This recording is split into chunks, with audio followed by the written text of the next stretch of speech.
సూర్యాపేట జిల్లా కేంద్రంలోని కొత్త బస్ స్టాండ్ వద్ద కొడకోడ రోడ్లో ఆచార్య కొండ లక్ష్మణ్ బాపూజీ విగ్రహ శంకుస్థాపనను పట్టణ అధ్యక్షులు మెటకోల సతీష్ చేశారు.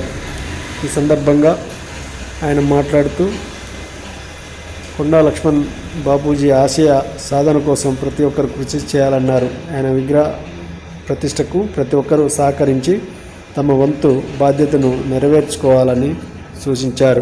సందర్భంగా ఆయన మాట్లాడుతూ 13వ తారీఖు 12/2024 శుక్రవారం రోజు ఉదయం 11 గంటలకు తెలంగాణ ప్రాంత పద్మశాలి సంఘ అధ్యక్షులు మరియు కార్యవర్గ ఆధ్వర్యంలో ఈరోజు కొండ లక్ష్మణ్ బాపూజీ విగ్రహ ప్రతిష్ట కొరకు శంకుస్థాపన చేయడం జరిగింది.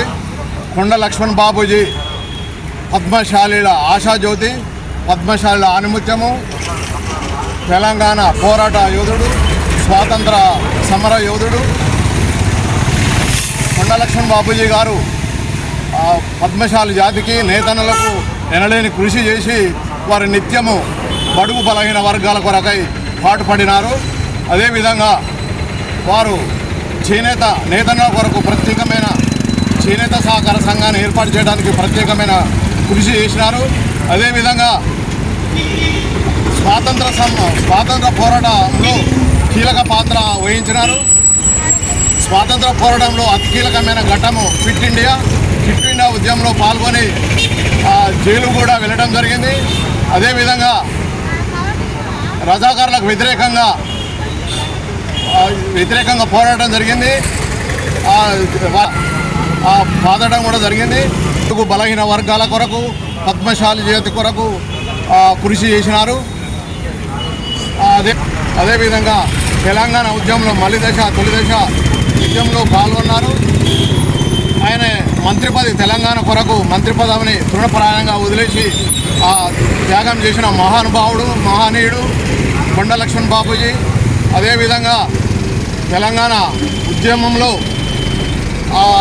భాగంగా చివరి ఘట్టం మలి దశలో చివరి ఘట్టంలో ఒక భాగంగా ఢిల్లీలో జంతర్ మంతర్ ముందట ఎముకలు కొరికే చలిలో కూడా, అతి భయంకరమైన చలిలో కూడా నిరాహార దీక్ష చేసి మన తెలంగాణ ఉద్యమ ప్రత్యేక రాష్ట్రం కొరకు ఆహర్నిశలు పోరాడిన మహానుభావుడు అని చెప్పి ఈ విధంగా శంకుస్థాపన ఈరోజు వారి విగ్రహం కొరకు త్వరలో 1-2 నెలల్లో వారి విగ్రహం ప్రతిష్ఠించి వారికి అంకితం చేయడం జరుగుతుంది. పద్మశాలీలు అందరూ కూడా అంకితం చేయడం జరుగుతుంది. ఆర్థిక సాయం కూడా చేయగలరని చెప్పి తెలంగాణ ప్రాంత పద్మశాలి సంఘం తరఫున మేమందరం కూడా కోరుచున్నాము. వర్కింగ్ ప్రస్తుతము కూడా బస్ స్టాండ్ దగ్గరలోని కూడకూడ రోడ్డులోని ఫ్లైఓవర్ దగ్గర డివైడర్ ముందట ఈ కొండ లక్ష్మణ్ బాపూజీ విగ్రహ ప్రతిష్ట శంకుస్థాపన ఈరోజు 11 గంటలకు చేయడం జరిగింది.